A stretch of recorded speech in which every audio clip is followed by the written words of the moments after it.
In this video, I want to prove to you, and however long you see this video is, I want to prove to you that you are worthy. And not just prove it to you, but show you where it stemmed from when you started to believe that you weren't worthy, and using an analogy that will change your life and the way that you view this. Now, this thing right here, this little light bulb, let me show you something about it. Think of the belief where you may say to yourself, I'm not worthy. The way that our reality works is that everything in our life has no built-in meaning than the meaning we give it. Now, another word for meaning is belief or story.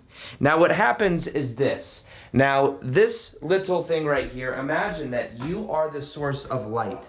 Even as I go right over here right now, you see these light bulbs right there, and it's the same thing as this. Now, imagine that what happens is this is a belief. Now, say the belief is I have ADHD and I'm not worthy.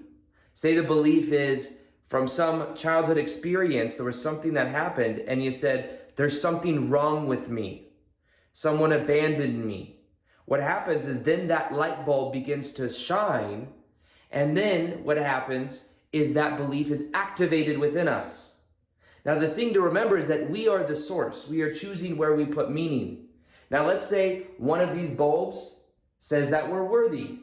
Let's say one of these bulbs says, I was neglected when I was young and I rejected. And then what we did is we tried to do everything we could to not get rejected again. Happens a lot with abandonment wounds. Somebody abandons us, and then what happens, even if it's an emotional abandonment, what happens is we end up then trying to modify ourselves so that we can be loved. So we're going with this underlying belief that I'm not worthy, I'm not enough. Now, what happens is, the key to this is actually, because you are source energy, you are light. That's what you naturally are. The key is just to unplug that of the bulb that says, I'm not worthy and I'm not enough. You know, I used to do something called forensics debate back in high school. And what I would do is this, you would either debate for a certain topic or you'd be a critique against a certain topic. You didn't get to pick what side you were on. So, for example, one of the topics that I had to debate when I was in it, and you go to these competitions, was like juveniles charged with violent crimes should be charged and punished as adults. That was the resolution. Now, if you were pro, you had to show why that is true. If you were negative, you'd have to critique why that is not true. Well, the job of the negative is just show that the positive is not true. It's not to necessarily uphold a new perspective. In the same way with this video, the goal that I have is to prove to you that you are worthy by showing you and breaking down the belief that you're not worthy. And to do that, there is another analogy or another way of explaining this that I find extremely powerful, and that is understanding that metaphor that I was using of this right here, of just unplugging, literally unscrewing the bulb that says there's something wrong with me. Now, to do this, there's a simple 4-step process you can use. It comes from Byron Katie. It's called The Work. And it's 4 simple questions that begin to, 1, dismantle the limiting belief that says you're not worthy. But 2, what it does is it gets you to see who you would be without it. You stop identifying with the bulb. You see what happens in the past, we had these bulbs that were screwed in, either by other people or maybe we screwed it in a little bit too based on meaning. But what happens is then it stays there. And then what we're trying to do is we're trying to become better. I'm going to say I am worthy. But what we do is we start plugging in these different bulbs without first off taking out the bulbs that say we're not worthy. You see, this is the game changer. And in my life, when I was feeling the most not worthy, it was when I was starting to become aware of my own shadow, where I realized that when I was a kid, I felt neglected and abandoned. So what I did is I tried modifying myself to get validation from other people. I went so far as to, when I was dating women, I would try my best to give myself up. In the beginning, there'd be a certain energy dynamic, but then I'd give myself up as the relationship got closer or it got deeper so that I could then gain that validation and love, and I would change myself. I wasn't in my own frame. And then also, I had ADHD. I thought there was something wrong with me. People would say, you have so much energy. What's wrong with you? I work, many of you may know the story, but I used to work at Barty's New York in women's shoes, Nordstrom's in women's shoes.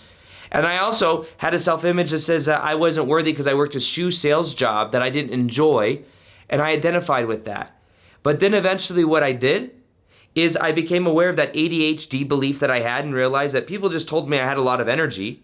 I unplugged that bulb and realized people told me that there was something wrong with my energy. So what I did is I unplugged that bulb that said there was something wrong with me, and I started meditating. That completely changed my energy. So the key to what I try to share with you is like unplug the meaning you've given to the past. And the bulb that most of us have that is holding us back is a belief that says, I'm not worthy. I'm not enough.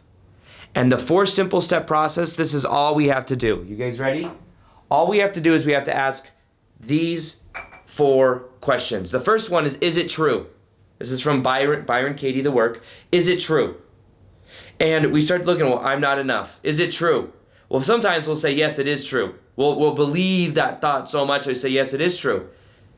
And then the second question is, can I absolutely know with 100%, like no doubt at all that it is true? That's the question that we normally get to a place where we say, you know what? Now that I really think about it, am I not enough? You know, I had this couple experiences when I was younger where it really reflected back that I wasn't enough. I felt abandoned, but there were times that I was enough. And then what happens is the third question is, who would I be without that thought? Now here's an interesting thing that happens. At this point, we begin to separate our identity from the thought that says I'm not worthy. Think about that. So we're looking at that then, we're like, oh, I'm not enough. That's just a thought we've been believing. Think about that. The stories we tell ourselves that happened in our past were keeping us in a certain mind frame where we thought we weren't enough. They were just stories. Let me ask you a question. How does it feel to believe that story? I used to believe the story I wasn't enough because of my painful past, of my ex-stepmom that was abusive, that wired in self-image that I wasn't enough. And then there was that of the ADHD, feeling that there's something wrong with me. Once again, there's something wrong with me. I'm not enough.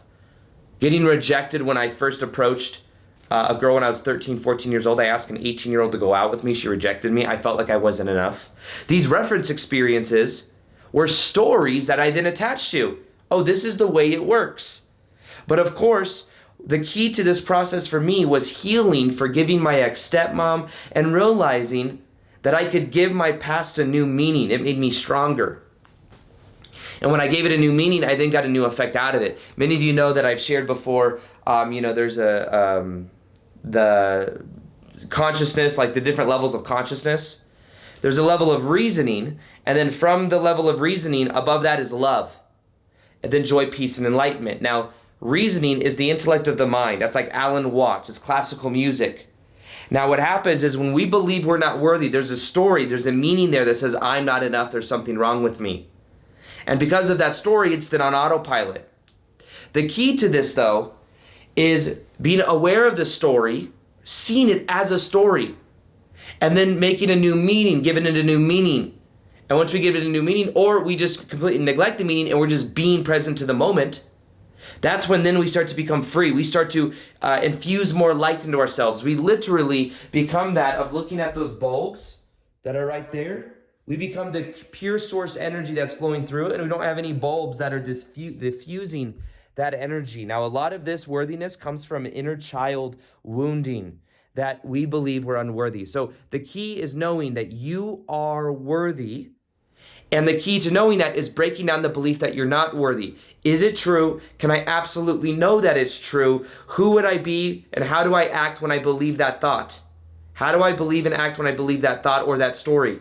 Well, I hold myself small. I don't boldly be myself when I'm in public. I am feeling like guilty when I say no to things when I say yes to things I really don't want to do. So you see, it's becoming aware of that. And then the fourth step to this process is, who would you be without that thought? So it's how do you think how do you act and feel when you believe it? Who would you be without it? Oh my gosh, I would be like so free. I would feel worthy. I would be present to the moment. I wouldn't be identified with the past. I wouldn't care what people thought so much. I would be myself more boldly. You see, this is the key to understanding worthiness. You have value for just being you. You don't need any reason at all. The reasoning of the mind is cool and everything. Those are our beliefs and our stories about reality. We can change our beliefs and stories about reality, and we will then experience new things in our life. But the key to this is letting go of the reasons. You are not worthy if you have the perfect relationship. You are not worthy if you have this perfect job and you have everything working out for you. No, you're worthy because you exist. Thinking about it like this, everything in this reality has a purpose. Looking out this window, there are these trees, there's beautiful air, there's oxygen, there's these bees that are cross-pollinating these different plants, like and creating all of this stuff. It all has a purpose. Now what happens is when we say I guess I can see how everything has a purpose, but I do not have a purpose. Everything by reality has value just for being itself. It has a purpose and it is here to be. In the same way, you don't need any other reason to be anything. You are worthy for just being you. Existence and creation does not make mistakes. Bashar talks a lot about this. Existence does not make mistakes. Everything has a purpose. So if we say, well, I'm the one mistake, I'm the one thing that doesn't have purpose and that isn't worthy, that's a way that we feel significant. That's a way that we justify our past. That's a way we justify the reasoning in our mind as to why we've experienced what we did. But guess what? We are giving up happiness at the expense of being right. How many times have we said, oh, well, this justifies my past, this justifies this. Okay, maybe you're right, but is it worth it at the expense of happiness, at the expense of it? So the thing that I want to encourage you to know is that you have value for just being you. There's a unique quality about you that nobody else is like in the world. Maybe there's people that are somewhat similar in some ways, but you being the unique part of you, all you have to do is be yourself, be authentic, and realize that within. People feel what you feel about you. You are worthy, you have value. For just being you, that's it. Not for what you do for a living, not for how much value you add to other people. You are worthy for just being you. Creation does not make mistakes. You exist right now. You will always exist. Energy cannot be created nor destroyed. It's remembering that, feeling safety in that statement, and then also at the same time realizing that anytime you believe you're not enough, it's just because you believe there's something wrong with you, because there's an old story, there's an old thought coming up that's keeping you in that mentality. So with that, there is a meditation that can help you with this. It's an inner child meditation where we go energetically to Hawaii. We heal our own inner child. We talk and dialogue with our inner child. It's one of the most powerful meditations I've ever made. It's completely free. You can hit the link below to check that out. Also, what you could do is you can go to aarondoughty.com/child, SHILD. That's the child meditation. Check that out. And under 14 minutes, that's the proof that you are worthy. We've broken down the proof and the belief that you're not. And that's the key to this process. So with that being said, I'll see you on the next episode. Subscribe if you haven't already. Like this video if you feel worthy. And I'll talk to you in the next one. Peace, much love, and namaste.